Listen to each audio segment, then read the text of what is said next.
Hello, good morning, happy Sunday. I am coming to you from my living room, most likely to yours. I am Grayson, I attend the gathering, and I am also an ER nurse at Holston Valley. I am here to shed a little bit of light and insight on COVID-19. I know we all have been making sacrifices through this global pandemic, and I just want to thank you from the bottom of my heart. We as a church body have been doing a phenomenal job at practicing safer at home, practicing social distancing, flattening the curve, and reducing exposure. We are being leaders in this community. We are protecting our loved ones, and I thank you all. We're doing it right now. We are virtually coming together for a greater cause, to continue to worship, continue to make God a priority. I will challenge you all with this verse. Mark 12:31 states, "The second is this, love your neighbor as yourself. There is no commandment greater than these." Now more than ever, we are needing to selflessly love our neighbors, selflessly love and have patience with our loved ones. This is a trying time. Each one of us are coping and dealing with this pandemic, this COVID-19 differently. So be selfless, love your neighbor, be a friend. We each have been affected, whether that's physically, whether that's financially, spiritually, or emotionally. We need to be there for one another and let them know that, hey, you have a friend in the darkness during these lonely times.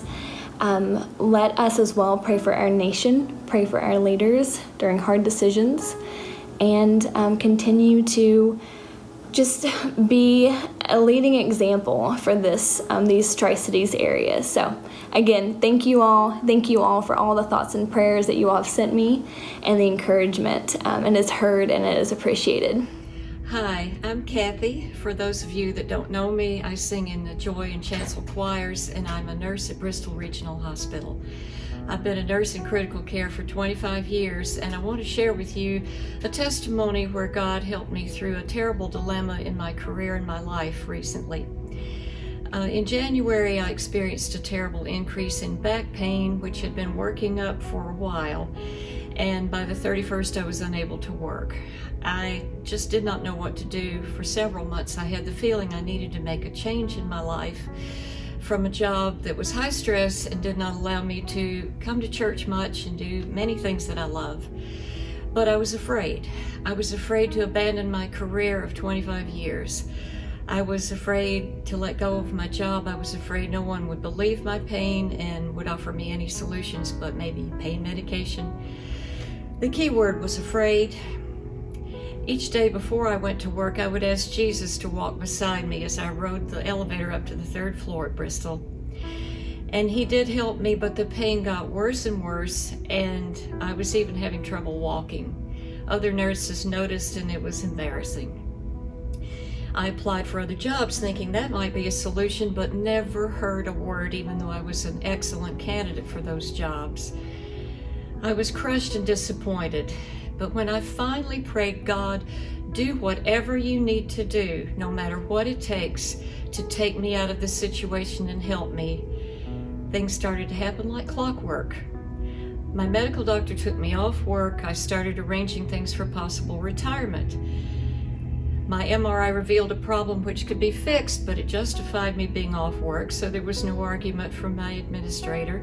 I got the best surgeon for my problem, and when my surgery was canceled the first time due to COVID virus, my doctor called and begged for me because he said, "This is an emergency, she's getting worse." So on April 15th, the big blessing came. My husband drove me to the outpatient center and couldn't even go in with me. I hobbled by myself to the front door. I was their only patient that day. They opened up the surgery center just for me. And 4 hours later, I walked out, sore but pain-free. I cannot describe to you the humility that I felt that God had provided this for me. Psalm 46 says, "God is our refuge and strength and ever-present help in time of trouble. Therefore, do not fear," but we do anyway.